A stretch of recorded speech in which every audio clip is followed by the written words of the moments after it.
Autika. Halo guys, kembali lagi bersama kita di podcast Merupus Show.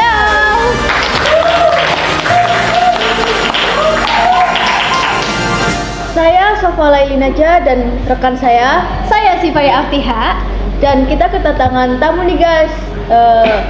Ada Mas Hanung, Manida, dan Mas Rizky.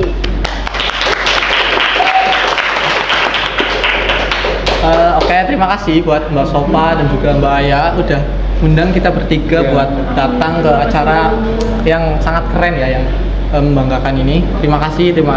Ya, terima kasih kembali kepada narasumber yang sudah berkenan hadir di acara Merupus Show kali ini. Nah, gimana nih? Sebelum masuk ke topiknya, aku mau tanya gimana perjalanan kalian dari rumah menuju ke tempat kami. Alhamdulillah lancar sih Mbak. Tadi saya datang ke sini cukup pagi ya. Terus di jalan juga nggak terlalu padat, jadi bisa datang tepat waktu. Oke. Dari kalian ini berangkat bareng-bareng atau beda-beda? Naik kendaraan sendiri-sendiri gitu? Nah, dari kami juga berangkat dari rumah ke sini tuh sendiri-sendiri. Apakah dari Mbak Nida dan Mas Hanung memiliki kendala di jalan? Alhamdulillah saat kami ke sini tidak ada kendala apapun. Aman aja sih Mbak. Aman ya. Nah, teman-teman, Merupus Show kali ini memiliki tema Asas Pemilu yang Luber Jurdil, yang akan kami bahas bersama tiga narasumber ternama ini. Kita langsung aja ke pertanyaannya ya.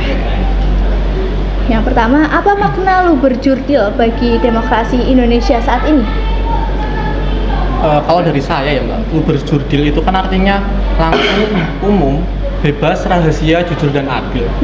Jadi itu tuh kayak pondasi yang penting buat demokrasi di Indonesia. Itu bakal jadi asas atau prinsip yang mesti kita pakai untuk melaksanakan pemilu secara efektif dan baik, seperti itu. Oke. Dari Menurut pendapat saya, berjurdil itu aturan main yang harus dipatuhi atau harus ada dalam pemilu, karena di Indonesia ini pemilu itu harus adil, jujur, dan dapat dipercaya. Nah, itu berjurdil juga bisa dianggap juga sebagai kode etik yang harus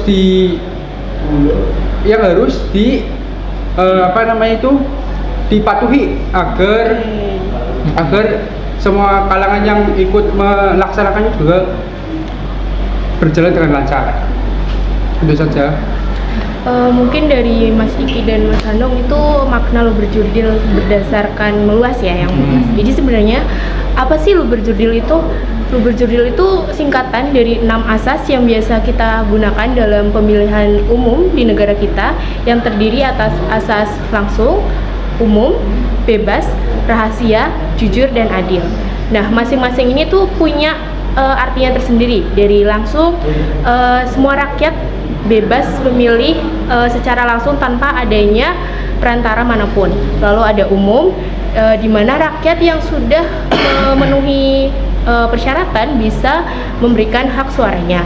Lalu ada bebas, rakyat bebas memilih tanpa adanya paksaan ataupun kecaman dari berbagai sisi. Lalu ada rahasia, pemilih dijamin akan kerahasiaannya. Lalu ada jujur, di mana semua pihak yang terlibat harus bersikap dan bertindak jujur. Dan yang terakhir adil, di mana semua peserta pemilih harus diperlakukan secara adil dan tidak ada kecurangan di dalamnya. Jadi ya intinya luber jurdil itu fondasi moral dan hukum bagi negara kita untuk memperkuat sistem ketatanegaraan di sistem demokratis di Indonesia. kompleks sekali ya jawaban dari tiga narasumber ini. Dari keenam asas tersebut nih, menurut kalian ini mana sih yang paling menantang untuk diterapkan di lapangan? seperti apa gitu contohnya? Kalau menurut saya sendiri dari semua asas itu ada 3 asas yang cukup penantang ya kalau udah direalisasikan dalam lapangan. Itu ada asas jujur, adil, dan bebas. Nah, mengapa? Karena ketiga asas ini itu perlu kesempurnaan integritas moral dan etika politik bagi semua pelakunya, baik itu dari penyelenggara, pengawas maupun dari pemilih itu sendiri. Untuk contoh tantangan dan pelanggarannya, saya beri contoh di asas jujur dan adil. Itu kerap kali kita temukan ada di penyelenggara ataupun TPS, itu ada kerekayasaan ataupun perubahan data dari hasil pemilihan. Lalu dari asas bebas juga mungkin kita sering kenal yang namanya politik uang ya. Dan dari asas bebas itu bikin pemilih jadi terpaksa untuk memilih bukan dari hati nurani melainkan dari tuntutan ekonomi. Bener sekali sih menurut saya. Kalau ditanya tantangan ya, 6 aspek itu tuh menantang semua Mbak. Tapi mungkin paling yang benar-benar menjadi tantangan saat ini bagi kita itu jujur dan juga adil, karena itu tuh hal yang masih sulit ya, dan nggak semua masyarakat bisa melakukannya dengan baik. Kadang kita emang sering dengar tentang itu seperti politik uang, paslon yang menyogok dengan iming-iming barang ataupun uang. Itu tuh marak banget di Indonesia Mbak. Jadi kalau ditanya tantangan emang tadi banyak ya, mungkin semuanya mempunyai tantangan sendiri-sendiri ya. Tapi yang paling benar-benar menjadi tantangan kita adalah yang tadi jujur dan juga adil. Oke, juga saya juga setuju dengan pendapat dari Mas Iki dan Mbak Nida, karena jujur dan adil itu berkaitan dengan uang atau niat buruk seseorang. Gimana itu maksudnya dengan uang dan nilai buruk seseorang? Tadi yang dikatakan Mas Iki, karena biasanya kan di politik itu ada politik uang. Nah, ya betul banget Mbak. Utama sih itu kayaknya ya. Jadi dari ketiga narasumber ini berpegang teguh semua, kayak harus apa ya namanya? Kita itu harus berpegang teguh dengan kejujuran. Betul sekali itu. Sebelum masuk ke sesi pertanyaan selanjutnya, silahkan diminum terlebih dahulu. Kita ada air putih.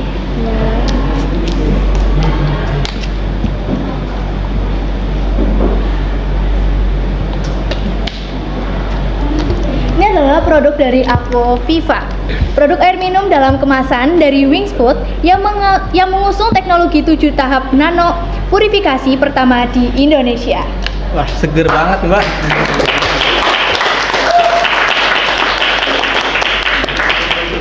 Aquaviva juga hadir sebagai solusi bagi masyarakat yang ingin memastikan bahwa air yang mereka konsumsi tidak hanya segar, tetapi juga murni, sehat, dan aman. Betul sekali. Terima kasih kepada Aquaviva telah melahirkan sebuah produk air minum yang bermanfaat karena di tengah kehausan kita ya. Bener banget Mbak, ini kita haus banget Mbak. Apalagi kalau panas-panas gini nih. Betul sekali. Oke. Selanjutnya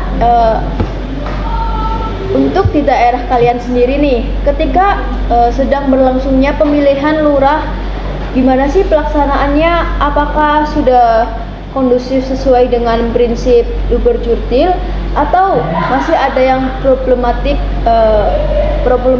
di daerah-daerah tertentu nih? Kalau dari saya sendiri ya Mbak, kalau ditanya apakah sudah sesuai luber jurdil, mungkin sudah langsung, sudah umum, bebas, rahasia, jujur dan juga adil dalam proses pelaksanaannya. Namun sebelum pelaksanaan itu terjadi, kalau kita bahasanya lurah ya Mbak, karena saya sendiri tinggal di desa, itu banyak sekali perselisihan Mbak antar pendukung paslon 1 dengan pendukung paslon 2 misalkan ya. Kadang ketika pendukung paslon 1 itu menyampaikan aspirasinya, menyampaikan dukungannya, banyak pihak-pihak yang tidak pro dengan pendukung paslon 1 itu melakukan yang namanya tindak-tindak yang berimbas pada ujungnya itu kekerasan, Mbak. Jadi pernah ada di desa saya itu memang kekerasan dan kegiatan anarkis hanya karena berbeda hak pilih seperti itu, dan yaitu menjadi dilema dan problematik yang mungkin banyak ya di desa-desa ataupun di daerah-daerah lain. Umumnya memang terjadi dalam lapisan masyarakat, namun dalam proses pelaksanaannya sudah sesuai dengan prinsip berjurdir. Oke. Berarti ini konflik antara warga dan warga ya, yang berbeda Benar-benar. pilihan ketika ingin mencoblos salah satu paslon gitu ya. Tapi si lurahnya ini nggak apa-apa kan? Maksudnya nggak ada perselisihan antara paslon gitu? Kalau untuk paslon itu ya mungkin tidak ditujukan secara langsung ya, tapi mungkin ada rasa apa ya, kurang suka atau hal-hal yang tidak mengenakan gitu. Iya sih, betul. Mas Hanung mungkin ada Mungkin di berapa atau di tempat saya itu pemilihan lurah juga berjalan dengan lancar sesuai dengan luber jurdil. Nah, namun ada beberapa hal yang tidak adil di daerah sekitar saya. Contohnya itu ketika pemilihan lurah itu tidak adil dalam melaksanakan program kerja. Contohnya itu ya, ketika RT 1 memilih paslon 1, namun RT 2 memilih paslon 2. Tapi yang menjadi lurah itu RT atau paslon 1. Jadi yang program kerjanya difokuskan ke RT 1, di RT 2 ditinggal. Tuh. Jadi seperti ada tindak diskriminasi. Diskriminasi. Ya, diskriminasi. Iya. Nah, dari diskriminasi tersebut apakah si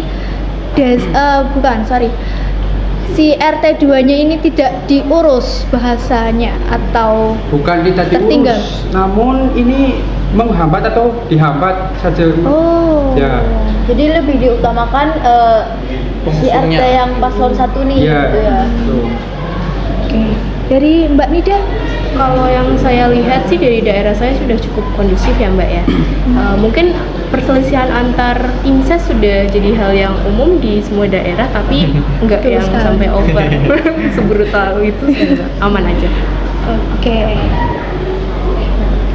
Dari kayak masalah-masalah dari Mas Iki nih, Mas Hanung itu bagaimana sih cara mengatasi hal tersebut? Kayak sebagai kita itu sebagai warga yang baik itu gimana sih cara mengatasi hal tersebut?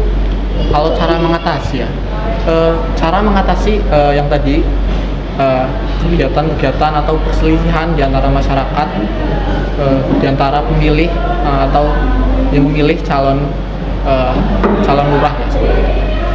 Mungkin yang pertama kuncinya adalah edukasi dan pendidikan politik bagi warga-warga desa di situ.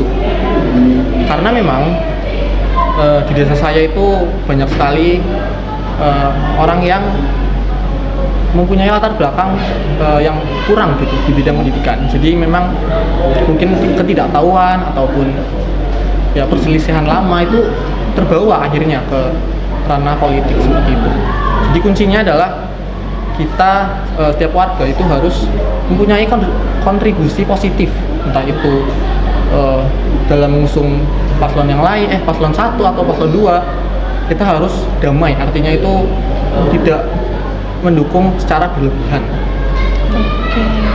Mungkin jawaban sederhana lainnya adalah kembali ke topik kita hari ini, di mana kalau dari pemilih maupun paslon sudah melaksanakan jurdil, itu mungkin politik yang kita hadapi mungkin akan lebih mudah dan sah kali ya. Betul sekali. Kalau sudah ada pondasinya seperti itu. Ya, lebih aman dan tentram gitu ya. Betul. Menurut saya kalau di lingkungan saya itu mungkin harus kesadaran diri dari Pak Lurah itu tersebut sih, karena Kenapa nih? Kenapa tuh Mas Adong? seseorang ya. Oke. Gitu. Sepertinya Mas Hanung tuh menggebu-gebu sekali ya menceritakan lurahnya ini. Apakah Mas Hanung tuh termasuk dari RT 2 ini yang tidak diprioritaskan oleh sang lurah? Saya hanya masyarakat biasa yang tidak setuju dengan apa yang dilakukan Pak Lurah tersebut karena berbuat tidak adil dan merugikan masyarakat. Nah, apakah asas pemilu luber jurdil ini udah diterapkan dengan baik di Indonesia pada saat ini atau kemarin pemilihan presiden gitu contohnya? Pelaksanaannya ya Mbak, mungkin memang udah berjalan dengan baik.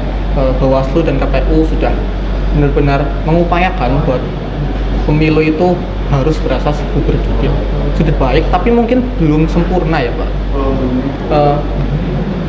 Lembaga-lembaga seperti tadi KPU dan Bawaslu itu sudah membuat pemilu itu secara transparan, bahkan udah mendigitalisasi. Jadi kita sebagai warga aja nih yang harus melek terhadap informasi dan literasi, apalagi di media sosial seperti itu. Betul sih. Nah, buat teman-teman narasumber, menurut kalian tuh Bawaslu itu udah 100% murni dia netral atau masih ada sedikit bumbu-bumbu berpihak kepada para paslon? Menurut saya ya, bumbu-bumbu berpihak pada paslon itu pasti ada. Gimana nih? Semuanya gitu ya, netral. Nggak 100% itu netral. Kenapa? Ya karena contohnya itu ketika paslon menyalurkan diri, pasti ada saudara yang ingin membantu. Seperti contohnya ini, bagi-bagi sembako kah, ya, bagi-bagi uang. Oke. Serangan fajar. Ya, serangan fajar masuk. Apakah dari tim narasumber pernah mendapatkan serangan fajar ini? Mungkin ada tetangga saya yang mendapatkan serangan fajar ini. Waduh. Namun saya juga kurang paham dengan apa maksud dari serangan fajar ini, untuk apa. Kalau saya sendiri mungkin pernah ada, tapi mungkin saya coba untuk berusaha untuk menolak ya Mbak, karena memang kita harus menghargai hak dari suara pilih kita sendiri gitu Mbak.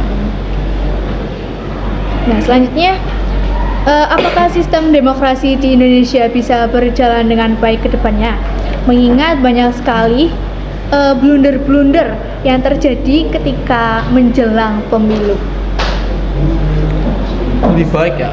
Saya rasa saya optimis Mbak, untuk pemilu ke depan itu pasti bakal bisa lebih baik, apalagi dengan kecanggihan teknologi sekarang itu apa sih ya Mbak yang nggak bisa, yang nggak mungkin Tuh, gitu. AI aja kan sekarang canggih. Tapi mungkin masih banyak hal yang perlu dibenahi ya Mbak. Kita sebagai lapisan masyarakat itu kita harus saling membantu tiap-tiap kontributor gitu Mbak. Seperti kita warga untuk berpartisipasi aktif, mendukung dengan jujur, dan juga paslon juga harus anti provokator, dan juga lembaga-lembaga terkait seperti KPU dan Bawaslu itu juga harus mendorong agar pelaksanaan pemilu ini bisa terlaksana dengan baik, efektif, dan efisien gitu. Oke, betul sekali seperti kata Mas Iti, kalau kita optimis ya untuk kedepannya bahwasanya demokrasi di Indonesia itu masih berpotensi untuk terus berjalan lebih baik lagi.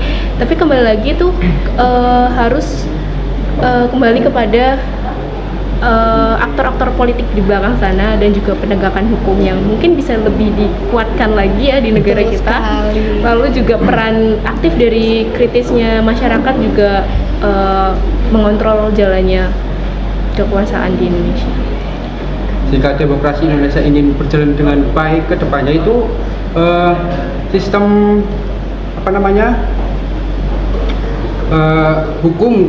sistem hukumnya itu harus dipertegas lagi. Seperti apa itu contohnya, Ya, Mas contohnya itu Anu? ketika ada yang melanggar atau melanggar ini luber jurdil itu bisa ditegaskan lagi hukumnya. Seperti apa contohnya? Contohnya itu seperti buzzer yang sering mengkompor-kompori, mengkompor-kompori Banyak itu itu Mas. di media sosial ya sekarang Iya. banyak Iya. berbagai Marak sekali. platform. Kemarin baru tren itu Iya. buzzer-buzzer dengan imbalan Nah. yang cukup Menggiurkan ya Mbak. Iya. Benar. Sampai jutaan rupiah ya ternyata. Oke. Terus ada apa? Oke, jadi cukup sekian aja.